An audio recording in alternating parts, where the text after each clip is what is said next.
அப்போ ஓப்பனாக ஒரு விஷயத்த கேட்குறேங்க. ஜாதி ஜாதின்றீங்க. அந்த ஜாதி உங்களுக்கு என்ன தந்துச்சு? தேவையில்லாம போயிட்டு இது பண்ணிக்கிட்டு, இப்போ இவரோட வாழ்க்கையும் கெட்டு போயிட்டு, அவரோட வாழ்க்கையும் அழிஞ்சு போயிட்டு, யாருக்கு இதனால யாருக்கு லாபம்? யாருக்கு லாபம்? நீங்களே சொல்லுங்க. இதெல்லாம் ஏதாவது லாபம் இருக்கா? ஒரு பையன் இந்த ஜாதின்றனாலேயே போயிட்டு கொலை செஞ்சுட்டா, இது எந்த விதத்துல ஒரு நியாயம் நீங்க பார்க்குறீங்க? ஒருத்தவங்க மேல பாசத்த காட்டிக்கிறதும், ஒருத்தவங்க மேல ஒரு அக்கறை எடுத்துக்கிறதும், அது வந்து மனசுக்கும் உள்ள ஒரு இணைப்பு. அந்த இணைப்ப வந்து யாரு தடுத்தாலும், எந்த ஜாதி தடுத்தாலும், எந்த மதம் தடுத்தாலும் தடுக்க முடியாது. ஏன்னா அது ஏங்க இது போதாதா? இந்த குவாலிஃபிகேஷன் போதாதா? ஒரு மா ச ஒரு பொருளாதாரம் தான் முக்கியம். பொண்ணு நம்ம கட்டி குடுக்குறோம்னா பொருளாதாரம் வேணும். பையன் பார்த்துப்பானான்ற ஒரு பயம் தான் வந்து பெண் வீட்டுக்கு இருக்கணும். அவரு தான் ஒரு மாசத்துக்கு 1,00,000 சம்பாதிக்கிறாரு. பார்க்க அழகா இருக்காரு. எல்லாம் நல்லா தான் இருக்காரு. உங்களுக்கு பிடிச்சிருந்தா அதை ஏத்துருக்கலாம். அப்படி இல்ல. Hi hello guys, welcome back to கல்கி ஆஃபிஷியல் சேனல். நான் உங்க கல்கி. எல்லாரும் நல்லா இருப்பீங்கன்னு நினைக்கிறேன். நான் நல்லா இருக்கேன்.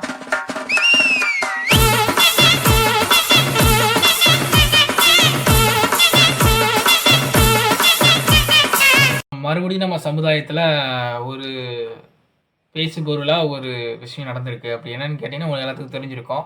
கவின்குமார் அவர்களுடைய கொலை சம்பவம் தான். சுர்ஜித்னு சொல்லக்கூடிய ஒருத்தவர் வந்து கவின்குமாரை வந்து கொலை பண்ணிடுறாரு. இது வந்து எப்படி நடந்தது? இது ஒரு சாதாரண ஒரு தனி குடும்பத்தோட விஷயமா அப்படின்னு கேட்டிங்கன்னா அது கிடையாது. ஒரு தனி குடும்பத்தோட விஷயமோ, ஒரு தனி ஊரோட விஷயமெல்லாம் கிடையாது. இது ஒரு சமூக ஒரு பிரச்சனை. எப்படின்னு கேட்டிங்கன்னா, இப்போ பார்த்தீங்கன்னா அதில் என்ன சொல்கிறாங்க, என்ன கான்செப்ட்னு பார்த்தீங்கன்னா, 2 பேர் வந்து காதலிக்கிறாங்க. ஆண்னாலும் பெண்ணாலும் காதலிக்கிறது வந்து ஒரு இயற்கையான விஷயம். அது செஞ்சு தான் ஆகணும். அது பண்ணால் தான் மனுஷங்கன்றது நம்ம. ஒருத்தவங்க மேலே பாசத்தை காட்டிக்கிறதும், ஒருத்தவங்க மேலே ஒரு அக்கறை எடுத்துக்கிறதும், அது வந்து மனசுக்கும் உள்ள ஒரு இணைப்பு. அந்த இணைப்பை வந்து யார் தடுத்தாலும், எந்த ஜாதி தடுத்தாலும், எந்த மதம் தடுத்தாலும் தடுக்க முடியாது. ஏன்னா அது மனிதனோட இயல்பு, இயற்கை. அது மனிதனோட ஒன்றி இருக்கிறதுனால அது என்ன செய்ய முடியாது. இதனால் போயிட்டு மனசை கட்டுப்படுத்திக்கிட்டு போய் வேணால் பிரம்மச்சாரி வேணால் ஆகலாம். அப்படி ஆனால் கூட நிறைய விஷயம் நம்மலாம் கேள்விப்பட்டிருப்போம் பின்னாளில். இதில் என்ன சொல்கிறாங்கன்னா, 2 பேர் காதலிச்சிருக்காங்க.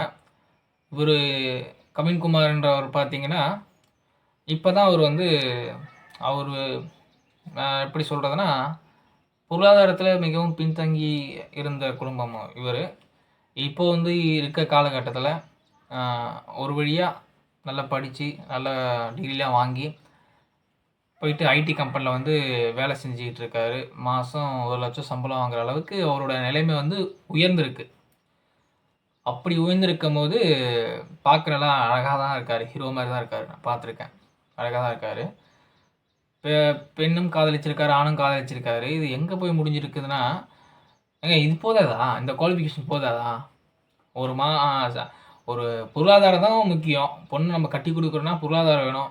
பையன் பார்த்துப்பானான்ற ஒரு பயம் தான் வந்து பெண் வீட்டுக்கு இருக்கணும்.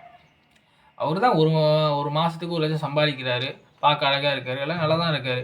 உங்களுக்கு பிடிச்சிருந்தா அதை ஏத்துருக்கலாம். அப்படி இல்ல, எனக்கு மாப்பிள்ளை பிடிக்கல அப்படின்னு சொல்லியிருந்தா ரிஜெக்ட் பண்ணியிருக்கலாம். 1008 வழி இருக்குது. சட்டம் ரீதியாக போய் கோர்ட்டுக்கு போயிருக்கலாம். கேஸ் போட்டு போலீஸ் ஸ்டேஷன் போயிருக்கலாம்.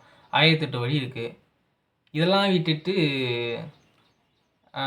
ஒரு பையன் இந்த ஜாதின்றனாலேயே போயிட்டு கொலை செஞ்சுட்டா, இது எந்த விதத்தில் ஒரு நியாயம் நீங்கள் பார்க்குறீங்க? இந்த விஷயம்லாம் தப்புங்க.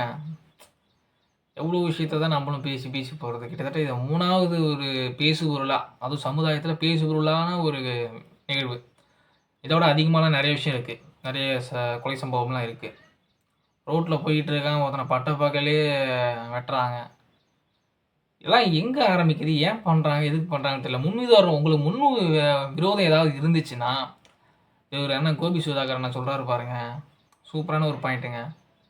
கொலைன்னு ஒன்று செய்ய நீங்கள் பண்ணீங்கன்னா, நியாயமாக பார்த்தா பண்ணக்கூடாது. அப்படி நீங்கள் பண்ணீங்கன்னா என்ன பண்ணுங்க, ஆப்போனண்ட் பக்கத்துலேயும் ஒரு கத்தி கொடுங்க, நீங்களும் ஒரு கத்தி யூஸ் பண்ணிக்கங்க. அப்போ தெரியும் இல்லை யார் வீரன், யார் சாவா, என்ன எதுன்னு தெரியும் இல்லை.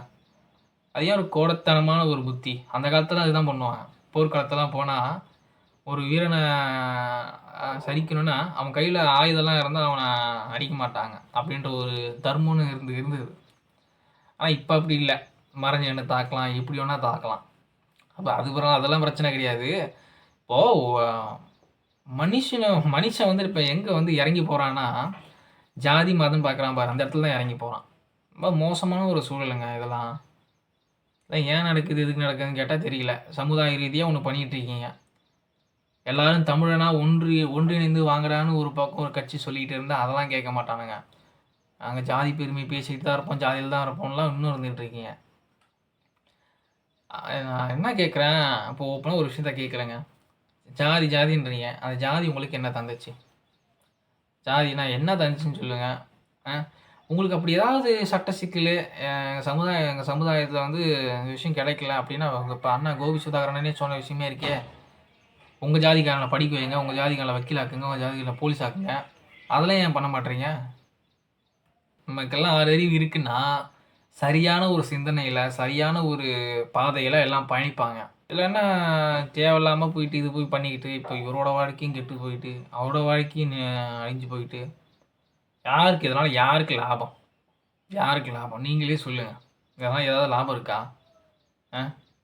நாளைக்கு இப்போது அந்த பெண்ணை வந்து யாராவது திருமணம் செஞ்சுக்கிட்டாங்கன்னா வெளியே போனால் இதை பற்றி ஒரு பேசு பொருளாகுமா இல்லையா? இதனால் யார் மன உளைச்சலாக ஆவான்னு நான் கொஞ்சம் யோசிச்சிருக்கணும். சரி, இந்த விஷயத்தெல்லாம் எதுவும் சொல்ல முடியாது. இது வரைக்கும் யாருக்குமே வந்து எந்த ஒரு நீதியும் கிடைச்சதில்ல. பார்ப்போம். இது வரைக்கும் பாருங்கள், 3 சம்பவம் நடந்திருக்கு. இது வரைக்கும் யாருக்குமே எந்த ஒரு நீதியும் கிடைக்கல. அதுதான் உண்மை. சரிங்க, ஓகே, பாய். நெக்ஸ்ட் வீடியோவில் பார்க்கலாம்.